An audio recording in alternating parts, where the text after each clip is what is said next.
Welcome back to CAN, Caribbean Affiliate News. My name is Siobhan Gobin, and this segment is sponsored by Claire. As the August 26 deadline draws near for Guyana to comply with the Caribbean Financial Action Task Force recommendations to amend its anti-money laundering and countering the financing of terrorism laws, Attorney General Anil Nanlal said that the Special Select Committee will likely conclude its work this week. The Attorney General, in an invited comment yesterday, explained that after the work is completed, the revised bill will be presented in the National Assembly along with a report from the committee.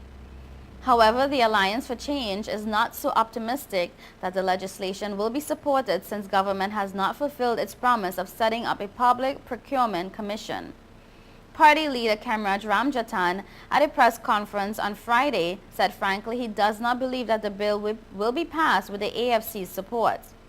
According to Ramjatan, the committee has benefited from new and quite weighty submissions from the likes of the Director of Public Prosecutions and the Bank of Guyana, which have been taken into account.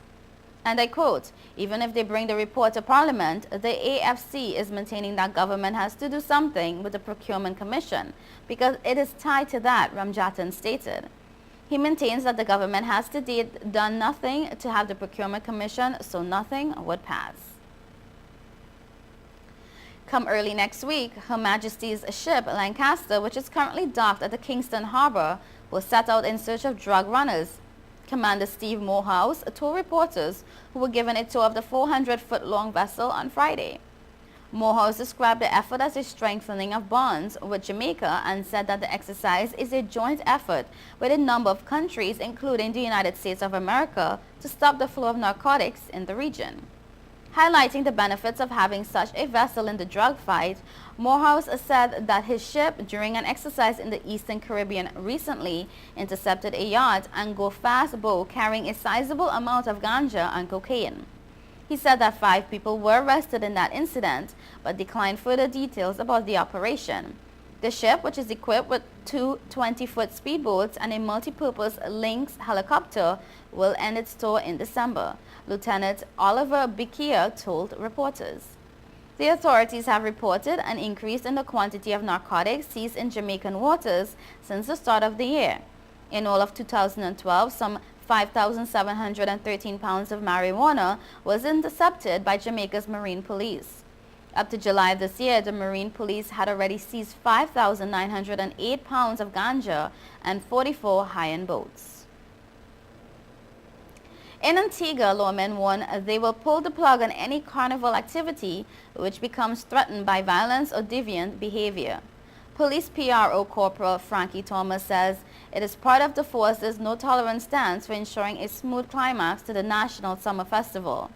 Corporal Thomas has also told revelers and owners not to test the police when it comes time for activities to end.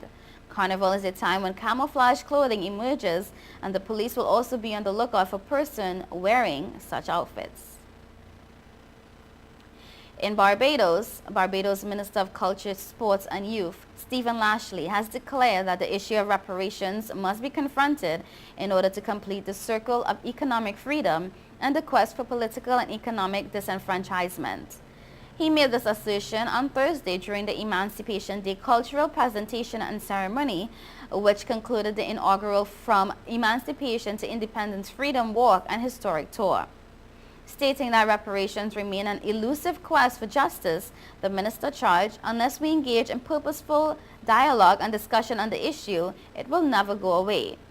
Admitting that reparation was not a subject everyone was comfortable discussing, he insisted the way this ought to be addressed is a peaceful one based on dialogue engagement, and one that would have a focused and targeted agenda.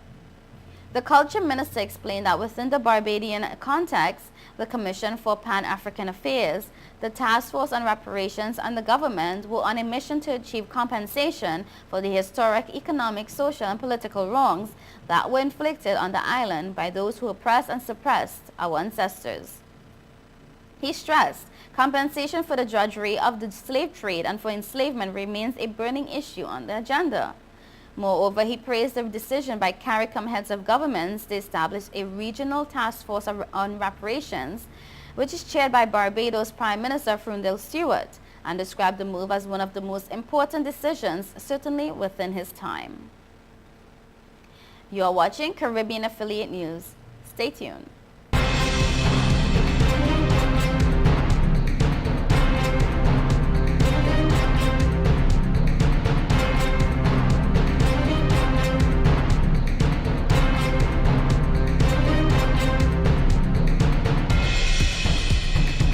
Government say it's all about the food. August the 10th. Foreigners welcome to the land of oil dung. Beers and strong rum, girls hot and can done. Tell them it's how we there. Tell them it's how we there. Tell them it's how we there. Master, we all and there. Tell them it's how we there. Tell them it's how we there. Tell them it's how we there. They. When I'm drinking rum and I'm ringing iron, it's how we there. I'm beating bucket. It's all about the food. Oil dung fest, August 10th. Lava man, I'm in the place.